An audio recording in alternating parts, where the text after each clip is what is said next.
Hello and welcome to the Rippling Pages podcast with me, Liam Bishop, curating the best writers to help you with your writing. And we're doing that again today, but only slightly different because you're going to hear a live conversation that was recorded on Monday, May the 12th, with Katharina Volckmer, who came up to Leeds to talk about her second novel. Calls may be recorded for training and monitoring purposes. So, long-standing fans of the Rippling Pages will know how much we love The Appointment, Katharina's first novel. So I was delighted that Katharina came to Leeds to talk to me about her second novel. Today, you're going to hear the first part of our conversation. You'll hear Katharina and I talking literature in the call centre, intimacy, and there's also a bit of what we might call toilet humour. So this one does come with a content warning about some of the language used in the conversation. But otherwise, it's great to have you here. And as ever, with the Rippling Pages, please like, share, subscribe, leave a review, tell your friends about the podcast if you enjoyed this episode, or indeed any other episode. And, of course, Katharina's book will be available on the Rippling Pages bookshop, which is hosted by bookshop.org. There's a link to that in the show notes. This event in particular was supported by Next Chapter Books Leeds, an independent bookstore in Leeds. So buying from that bookstore, buying from bookshop.org.uk means that you'll be supporting indie bookshops like Next Chapter Books. Okay, let's get into it. This is Katharina Volckmer and I in conversation. Not going to use the microphones. Hope you can all understand. Sound good? Can you hear me at the back? Okay. Good evening. Hello everybody. Welcome to the Hyde Park Book Club. Delighted to have you here celebrating literary events in the north. And we are here with some of the finest upcoming talents, one in particular in world literature today, Katharina Volckmer. My name is Liam Bishop. I am a writer, critic from Leeds, also host of the Rippling Pages podcast, which is where Katharina and I first met. So what I do on there is I curate the best writers to help you with your writing. Tonight we're doing that live in Leeds. But thank you to the Hyde Park Book Club for hosting us. Thank you to Eden for being here from Next Chapter Books. Lovely, brilliant new independent bookshop in the Corn Exchange. You've got to go down. Thanks for being here and supporting it as well. But we do have some international talent, as I said tonight. Katharina's first novel, The Appointment, was translated into over 15 languages. It was adapted for the stage, starring Camille Cottin, who I absolutely loved in Call My Agent. And it was nominated for several prizes.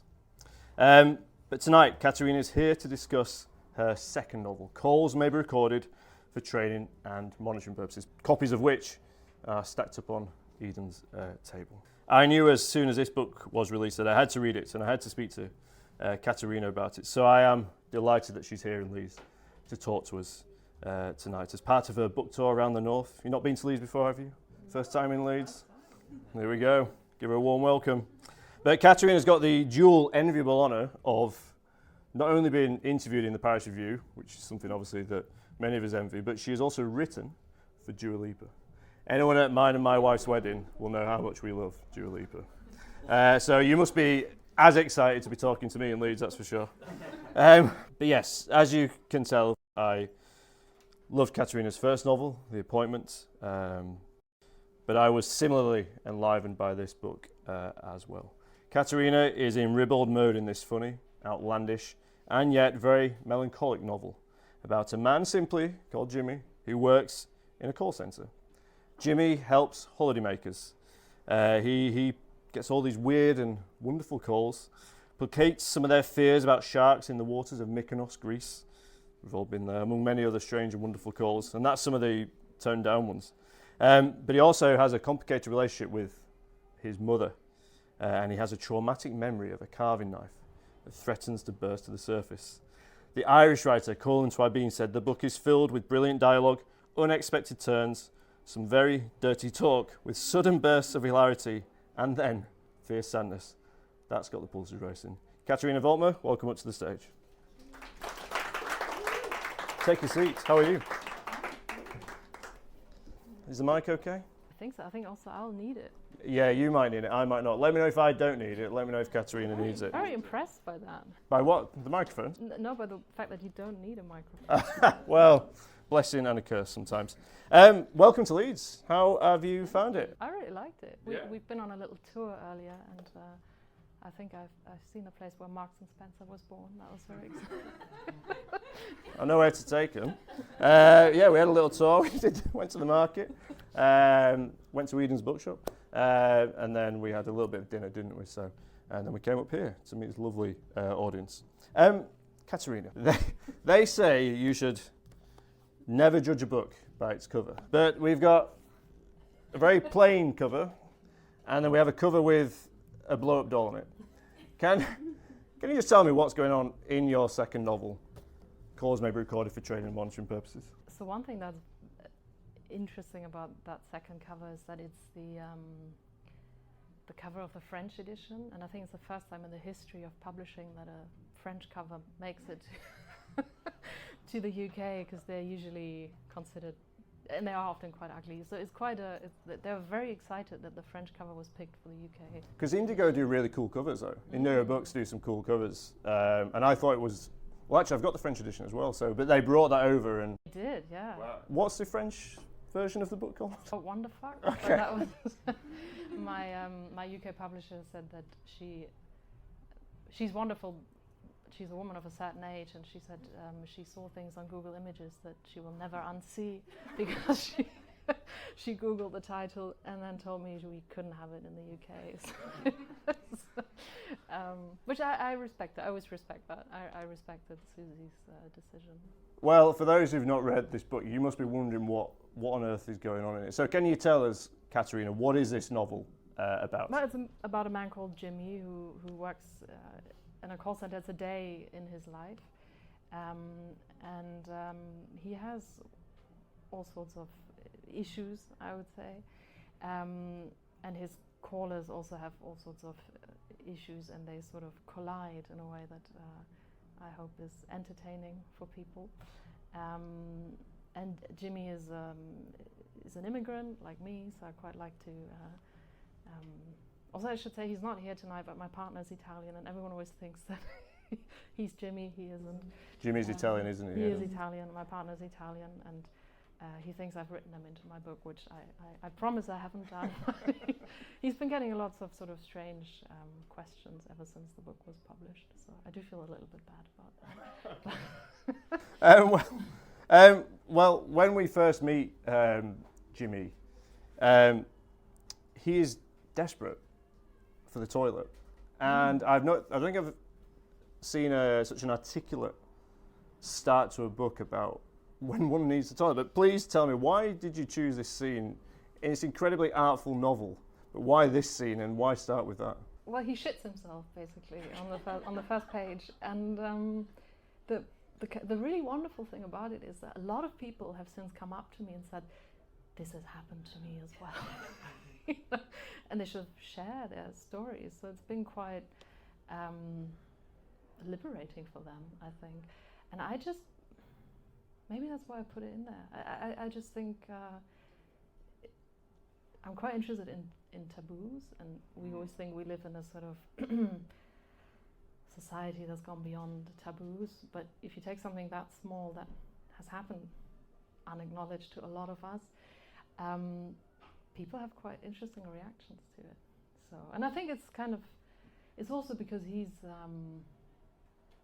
I think he's a character who's prone to traumatizing himself, which is something I'm quite, because we talk a lot about trauma, but I think he has a talent for doing things to himself, and that sort of culminates maybe in that scene. So, but I was quite, because also, if you feel sorry for yourself and something like that happens to you, that's kind of in a way it's the peak, but then also it's funny. No, you can't really feel sorry for yourself anymore after something like that happened to you. So it's that kind of.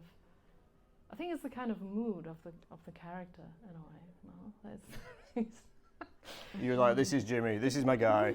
This is the guy that I'm going to write about. Yeah, and I think it's also about letting go, because in many ways he lets go. No, he doesn't care anymore, and I think that's part of it. And I'm always quite interested in what happens when people do that. And a friend of mine who told me that this had happened to him on his way home.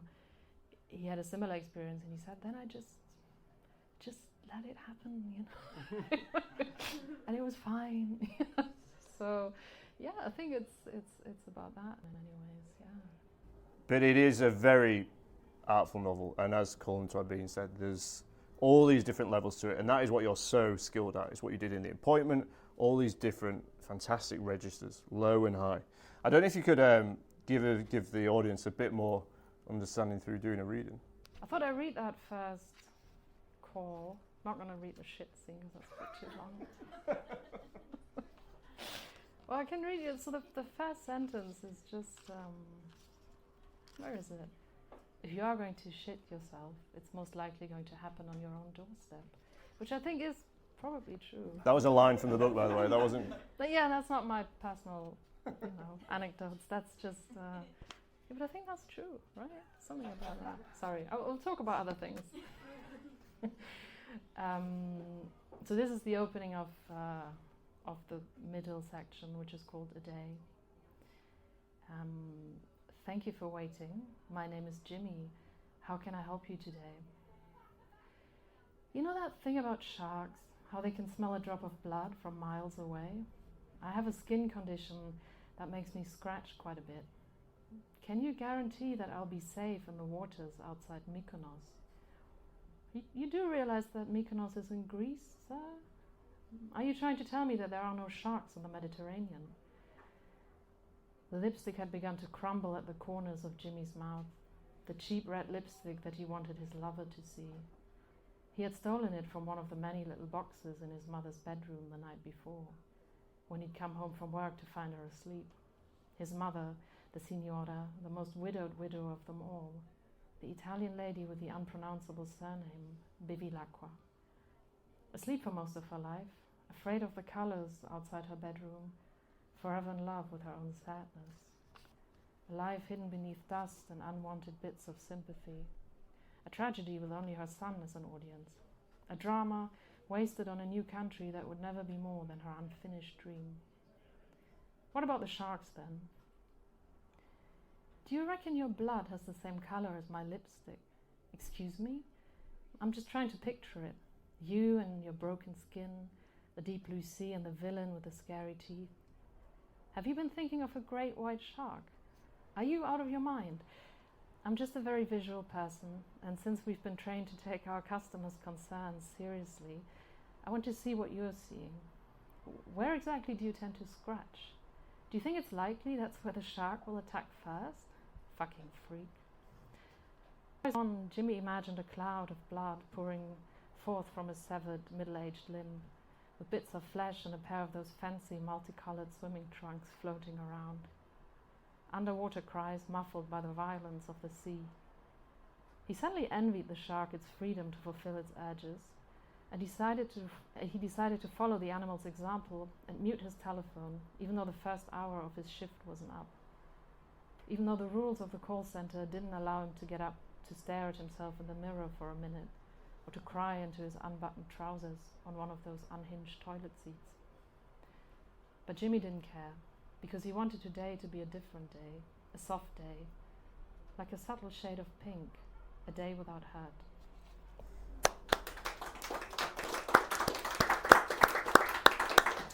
Day without hurt. Yeah, we've got an idea of the range there, haven't we? And the call centre, such an interesting environment. I don't know many novels set in a call centre, but I've worked in a call centre. Okay, Me too. Have you worked one? Where did you work? Well, I did. I feel bad about that. Before I started uni, I worked in one of those places where you cold called old people and sold magazine subscriptions. I still feel a bit bad about doing that. And then I did work in a call center similar to where Jimmie works, which was, do you know Secret Escapes, where you can book holidays? I think I do, yeah. Yeah, I worked there Okay. for some time after. That's a bit like the thing about shitting yourself. A lot of people have worked in call centers. It's like just similarly. At some point in our life, we've all shit ourselves. Well, you know, babies. We've not all worked in a call center, perhaps, but the thing about. Where did you work? I wonder what you're going to ask me. Where did I work? So I worked. It was a. This is not very interesting, but it's in a builder's merchant. So I used to call builders and sell products. So you can imagine the kind of conversations you have with builders. But what I find interesting is you can be on the phone doing your job, social standards, manners, and then around you there can be some very wild, lewd conversations going on off the headset. Just tell us a bit more about the characters within the call centre that you set in your novel. Well, so it's and that's like a parallel to the place where I used to work. It was a sort of multilingual place, so there are lots of other kind of European immigrants, or Eurotrash as I like to call us, working there, talking to people in the different languages. So the atmosphere is one where you hear all sorts of languages, and then obviously I had to write a German character into it, Wolf, who's the guy who gets to sit with Jimmie, and there's an English character, there's a Swedish character, there's someone who is from Spain, so it's that kind of world. And I think it's also a little bit the world you live in if you are foreign, then when you move abroad, and then you become foreign.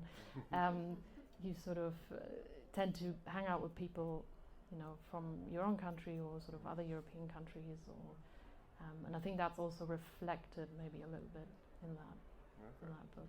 Yeah. What is it about that experience then, of being from abroad? The alienation, the need for connectivity, I think the need for connectivity. I think there is initially because I'm quite interested in loneliness. I mean, that was in the appointment already as well. And living in London, I'm quite fascinated by how we are, 10 million people, and a lot of people are desperately lonely.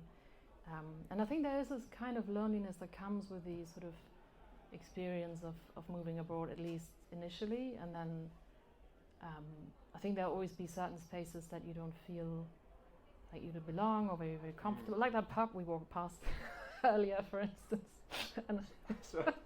I know some members of the audience will know this pub. I took Katharina past a pub, and I mentioned, these are the old-fashioned drinking halls of Leeds. Yeah. And then we spoke about, and we talked about some of the experiences of what it might be like to go in there, for want of a better word, didn't we? And you were talking about and it was a very cultured conversation. It wasn't, it was like, this is this part of Leeds, and but I think it's a kind of normal part of that experience. But I'm quite interested in that. How you also.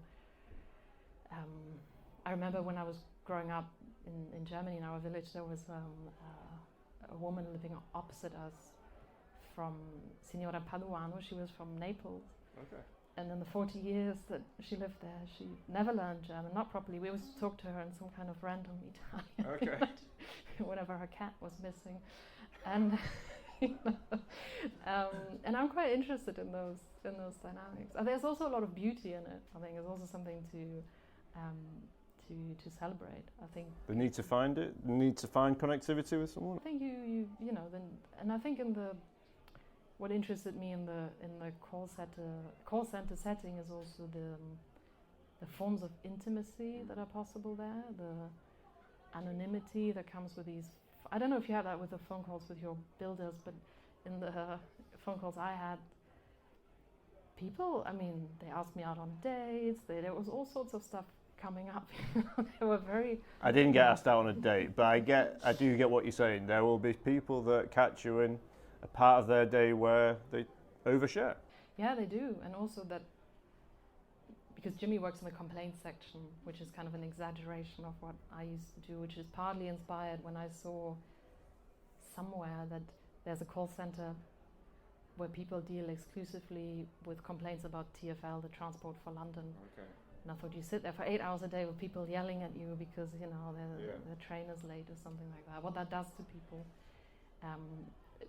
but also if you look at your toilet paper, whatever you buy, there's a telephone number you can call product. And I think the reason why people do that often is because they want to talk to someone, they're alone, So on that subject of talking to people, communicating, what I find interesting is that, and not to speak too much about your last book, but you brought us from the confidentiality of the doctor's waiting room, where your narrator in that novel felt like that they could share all, body and mind. But the biggest difference for me in the call centre is you can't rely on the monologue to do that anymore, because that novel, The Appointment, was this monologue. A character perhaps oversharing some elements of their life, can we say? Yeah. You've got to let us inside Jimmie's mind. Can you tell us about some of the choices to do that? Yeah, I think that was two reasons really. One was that I didn't want to write another monologue that would sound similar to the first one. I wanted to do something that was clearly different in terms of form. And then I also always had this phobia, because I thought, and that really makes no sense, but I'm going to say it anyway, because English is not my first language. And so I thought I wouldn't be able to write dialogues in it. For some reason, dialogue seemed like something that I shouldn't attempt because I was a foreigner. That's really stupid. But then I thought I wanted to challenge myself to doing that. And this book has a lot of dialogue, and I actually quite enjoyed doing that. But it was sort of important to me to do something that was formally quite distinct from the first book, because I could quite easily, I think, write another monologue and that would be funny, but then that didn't feel like I was going somewhere, you know, that would feel like doing the same thing. So thinking craft-wise, was it difficult to do? Was it new to do? It was quite exciting. I quite like a challenge, you know. I quite like doing that. So that was actually quite enjoyable. But it was an important decision, I think, in terms of craft, because I think you have to reinvent yourself. No, you have to, keep doing new things and also challenge yourself, I think, so it doesn't get I don't want to bore myself, because I think if I bore myself, then probably I'll bore the readers too, so yeah. Perhaps. I mean, what does dialogue do then that you couldn't do in The Appointment, for instance? Because your novels are about what people do tell us and don't tell us. So what does dialogue do in that respect, or not do? It's a different form of... Well, I guess the Appointment is also... She gets a little bit of feedback from the doctor, no? But it is mostly a monologue. But the dialogue, I think, is a little more... Well, it has a different dynamic, I think. And it's also... especially towards the end of the book, it's... As I said, I'm interested in... Because I think combined with loneliness, I think people have problems with intimacy. I think people find it quite difficult to be really intimate with others. I mean, they can be sexual, but I think intimacy is something that people are increasingly afraid of. And in this book, people are trying to sort of find forms of intimacy, and the anonymity on the phone enables that in some cases. And it's also an homage. I don't know if you guys have that here, but in Germany in the 90s, when I was growing up, you got a lot of adverts for like telephone sex on TV after like 10:30 or 11. And when I was a teenager, also in the telephone booth, like telephone sex was a kind of a big thing. And it's a bit of an homage also to that kind of, because that obviously has, now that you have camera phones, it's become something else. But what is that? What is that then? Why is the telephone? It's still the telephone, isn't it? Whether it's an iPhone or, If you can't see the other person, no, that creates... I mean, obviously in call centers people do Google the callers as well, so it's not as kind of anonymous as some people might think. But still, I think if you can't see the other person, that's quite or can be an interesting situation. So thinking then about the characters and the people that Jimmie interacts with, do you have an idea of who these people are? Are they voices or...? No, I have quite a good idea of who they are, I think, yeah. And they're also seeking that intimacy, I think, and they... sometimes you say things to strangers that you wouldn't say to your wife, or, like, sometimes I think there are these moments with people that you can catch, at bus stops at night, or I don't know when, but I think they can be quite precious, I think, amidst all the trash, but I think they can. Yeah, and that's not about sex or anything. That's just literally about finding a connection, isn't it, with a person, with someone at the moment in time that you need it. But it doesn't always go like that, does it? With some of the callers, you get some abuse as well. He does, because I guess the other side of that is what we do with people that we can't see. I think everyone has picked up the phone and said awful things to someone in the call center. And I was interested in that as well, what it means for people when they're invisible at work. And I think also generally people who are immigrants tend to be less visible anyway, and then they often get jobs like this where they're not visible. You know, they work in all sorts of places where we can't see them, and what that means. You know. Yeah, not to talk about the economics of a call centre too much, but there was a massive thing years ago when Vodafone brought all of their call centres back to the UK, and this was a big selling point. And for whatever reason, people find ways to, is it a cultural thing that people have to be abusive to people down the phone, or it is the other side of intimacy, isn't it? The other side of intimacy is I'm hidden, and it's like the internet, trolls and things. Yeah, I can say what the hell I want, and be hidden from it. Yeah, and it's sort of quite unregulated.